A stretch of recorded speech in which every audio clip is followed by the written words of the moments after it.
Hi everyone, it's Nana Foxy Mama 365 and I'm back again with the review of The Real Housewives of Beverly Hills Reunion Parts 1 and 2. So I know I pretty much have given this, I totally lost it on this. Literally one day I was doing a write-up and I was like, Nana, what the hell are you doing? This is so boring.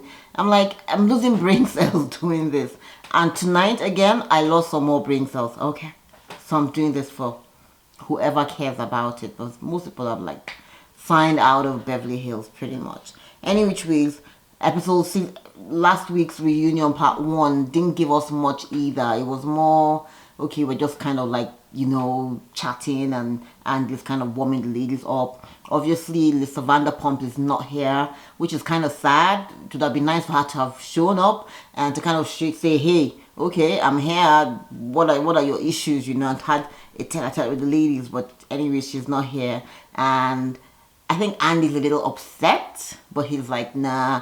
I mean, so pretty much there really wasn't much any which ways in the first one, and other ladies are hoping that Lisa will still show up. Why they're hoping so, I don't know, because Lisa pretty much bowed out midway in the whole, you know, she stopped filming with the ladies. She would film probably only with Camille or Denise, and that was pretty much it. So I don't know why they're expecting her to show up today for them to continue to bash her, you know. So that's that.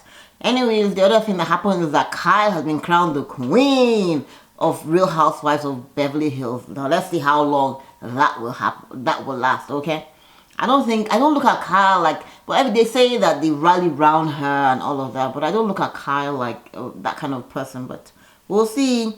Moving on, the only other thing that is spilled was that Denise spilled that, oh, Charlie Sheen wasn't happy with some of the stuff she said about him during the show when she said, oh, about him coming to the house one night with a prostitute, you know, on Thanksgiving Day, and the prostitute was left in the car. But like she said, even prostitutes deserve Thanksgiving dinner. Okay, winning. And then of course, they also spoke about Nicolette Sheridan going back and forth with Lisa Rinna. And she's saying it was all fake news because Rinna had put out that while she was married to Harry, her husband, that's Lisa's husband, Nicole stepped out on him with Michael Bolton on the night they went out to his concerts, and so she's denied that it's not true and all of that. And she also was married to Denise's current husband, so which is kind of really interesting.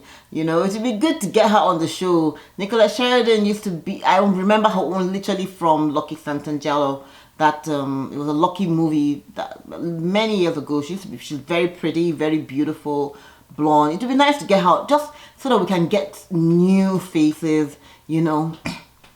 I think we're done with Dorit. We're done with Teddy. It would be nice to have a new, you know, and since she's already like bucking heads, I think she probably might want to come on the show. I think Andy should really pursue that. Because the ladies are literally not bringing anything. We literally talked about Doggate for, what, 15 episodes? And I was like, oh, and that's pretty much where I lost it. Because it just didn't make any sense. They were not bringing anything this season.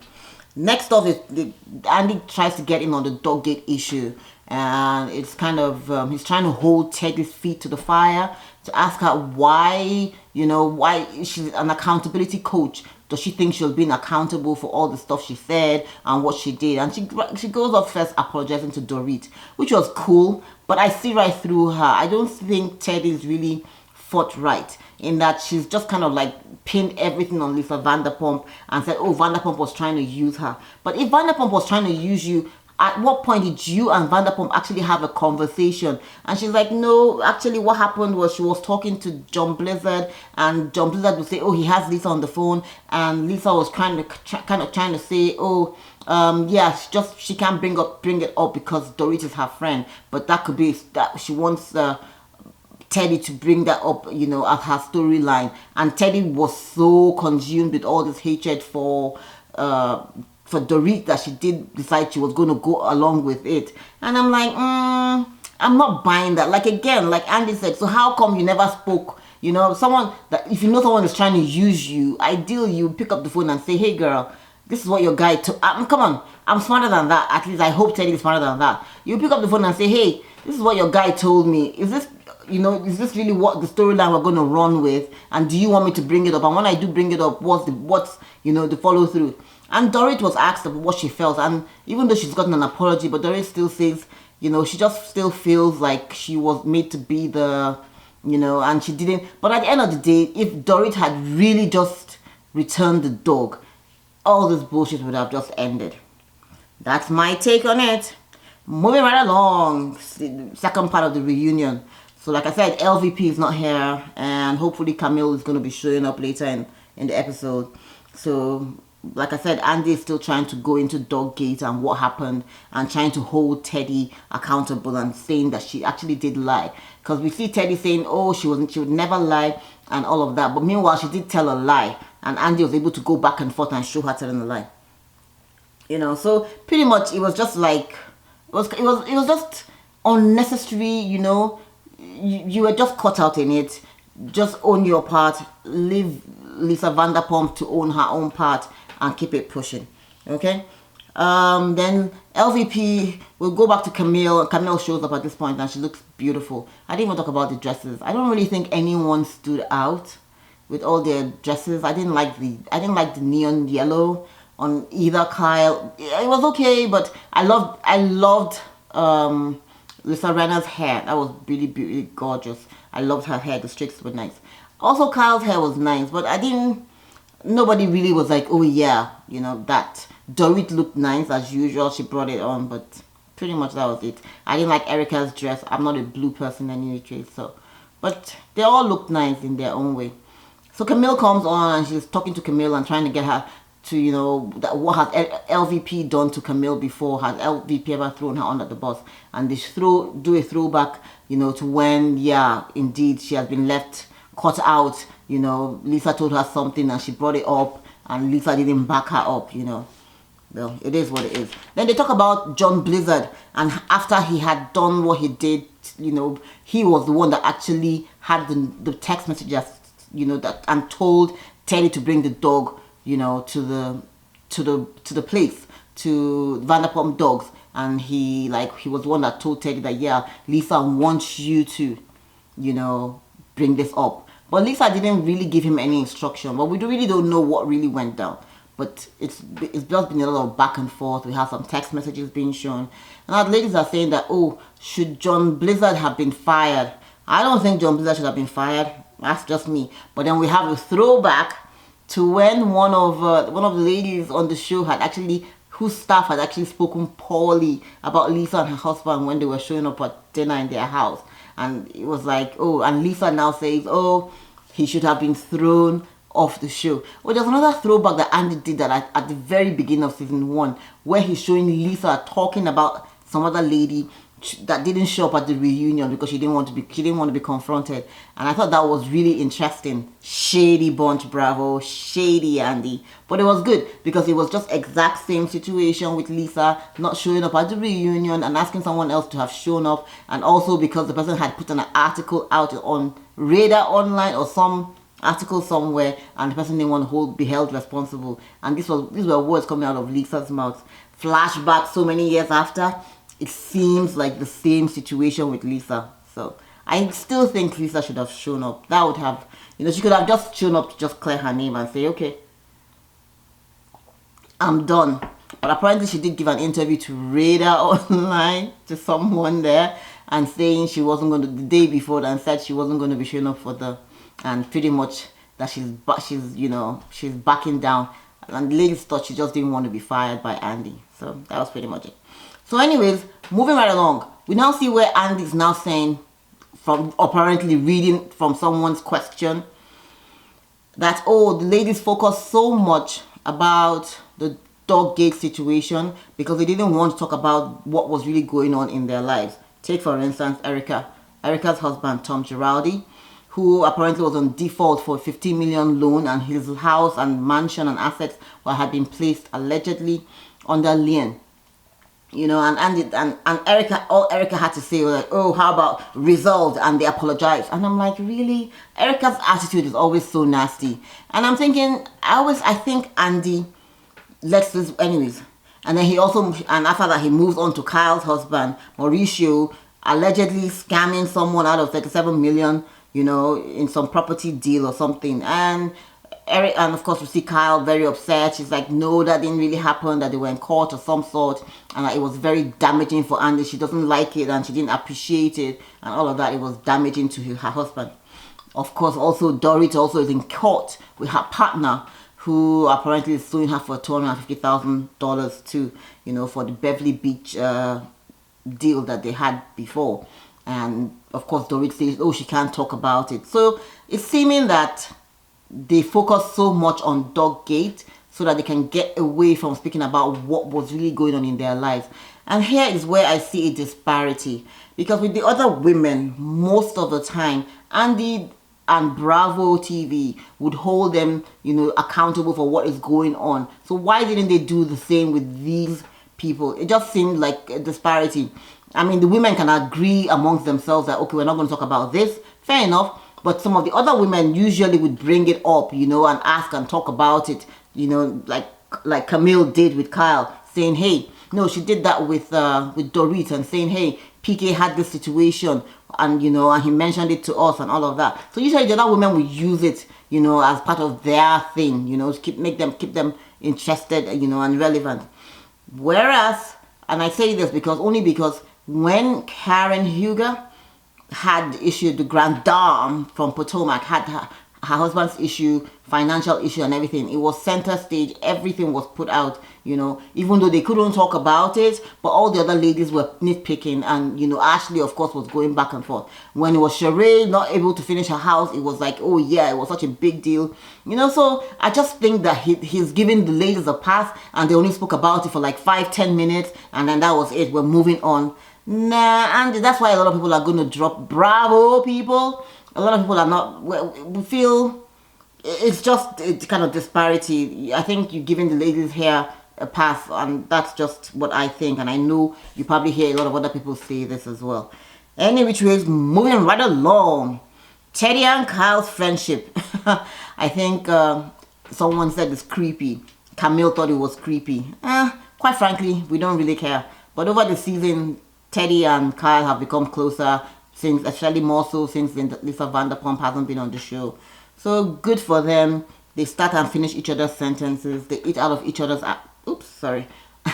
whatever that is. But anyway, quite frankly, we really don't care, you know. But Camille is trying to explain it and what she sees, and how Teddy keeps on butting in every time someone is trying to have a conversation with Kyle. And of course, true to it, Teddy butts in right there and is trying to ask a question, and she's like, well, that's pretty much my point. Okay. Moving right along, being Erika Jane. Sometime in the season, we had Renna dress up as Erika Jane, and with being that she was that persona, she kind of had the courage to do a lot of stuff and was kind of speaking filthy. And Kyle, when they went to France, Kyle and Teddy took it upon themselves to try to get Erika riled up. And Erika kept on saying, hey, it's just a persona. That's not Erika Jane. That is just, you know, sorry, that's Erika Jane. That's not me. That's not Erika Giraldi, you know. And I didn't take offense to it, you know. But they kept on trying to, oh, if it was me, Kyle, and someone was using the F word and, you know, doing all that kind of stuff as me. And she kept on saying, it's not me, you know. Any which ways, they're able to move on from it. But I saw at that point where the table turned, where Kyle and Teddy seemed to be telling Erika that they didn't think she wanted to be part of the team. And Erika kind of felt, oh, because you see what happens is when LVP is no longer in the show, somebody else has to take the brunt of the heat, you know. Camille wasn't there to take it, so it turned to who? Erika Jane. And Erika didn't find it funny, okay? Erika walked out. But any which ways, that was then in France. So Erika is like, she's good. Everything is alright, you know. And of course, we also saw where it did a flashback to Teddy. Teddy calling Erika out as being fake, you know. She said she was an alcoholic moment, but she didn't mean it. Whatever, we don't care. LVP's teething problems. Camille's trying to explain that it was just a joke, but the other ladies are trying to hold her to it. And now they see them coming out for Camille, you know, and they're saying, oh, Camille is wishy-washy. And I'm thinking, yes, indeed she is. without a doubt, Camille was being wishy-washy because she was one way with them talking about, but she didn't talk badly about LVP with regards to Doggate. She didn't believe that LVP ran the story, you know, and she didn't think it was her place to be bashing her at that time when her brother had just passed, you know. However, they will also show where she would go back to LVP and talk to LVP and sympathize with her, and she would be like, oh, why weren't you there at my wedding, or I hope you come for my wedding, or why weren't you at my bride, whatever it was, the dinners that they had for her. And LVP was saying, oh, she couldn't want, anyway, it was just a back and forth thing, and Camille was like riled up because she's like, you girls were coming for me right after my wedding. I didn't even want you guys at my wedding, but because of production, ooh. Any which ways, they're going back and forth, you know, and she says, Dorit, just be quiet, you're just so phony. And Dorit is like, okay, if you feel that I'm phony, don't try to be my friend, don't try to, when you're with me, why did you invite me at your wedding? And she's like, well, I really didn't want you at my wedding. But I get why she's upset. She's upset at the ladies because right immediately they leave, they didn't even wait to actually get on the plane. They didn't even wait to land back in Hollywood or wherever it is, Beverly Hills, before they started, you know, to bash her, you know. And I thought that that was kind of unfair, you know, to her. I thought, I was like, guys, you guys haven't even left the wedding, you're still on the, like, really, you know. So they were bashing Camille on the bus because of an article she wrote in which she was defending Vander Pump, and she just spoke about Vander Pump, you know, not being at her wedding, and Vander Pump going through whatever it was she was going. So they thought she was being phony, and Andy was also trying to hold her feet to the fire, but Camille is like, no, I can be this and I can be that. I can understand her losing her brother, and I can also, but you girls are not going to make me say anything bad. But she did say something I thought was kind of weird, where she threw at Denise that, oh, Denise bringing Brandy to the show was like a stab in the back of Vander Pump. Well, I guess she can kiss her ass. And I don't think that that's why Lisa is mad. I think Lisa is just mad because all the ladies just kept on talking about her. Even after she had left the show, Doggate still continued to, you know, to be the issue. And Lisa, so pretty much Camille is upset, she's riled up, and Denise is saying, take it easy. Why are you yelling and all of that? And she's like, Denise, please don't even come at me. You actually asked my daughter asked me to tell my daughter to keep quiet or something, and you're talking about cussing out. I've lost so many brain cells, I swear. Any which ways, they're going back and forth, and Denise is saying that she wasn't cursing at her children, and she just said, yeah, she raises her voice when she's upset. So it's kind of like a misunderstanding, and you women are trying to use it as some kind of, you know, arrow against Denise, and Camille is trying to use it, and Camille is like, okay, I see the setup right here. Everybody's now against me just because I'm not going to speak ill of. And she gets up and she's riled up, and she's like literally taking off her dress as she's going, and she storms out and she's like, I'm out. And Andy's like, hello, what's going on? Where you? Anyway, that's where it ends. So we'll see what happens next week. Like I said, it has been a lackluster season. You know, I was really looking forward to Beverly Hills. But anyways, ladies from Orange County are coming back in August. I don't know. We'll be watching out for that. But if they're going to be giving us half of anything like what these ladies have given us, Andy, look, you know what? I'll just wait for Atlanta and hope for the best. Okay? Thanks, guys. Be sure to share. Be sure to like and subscribe. Okay? Thanks for watching.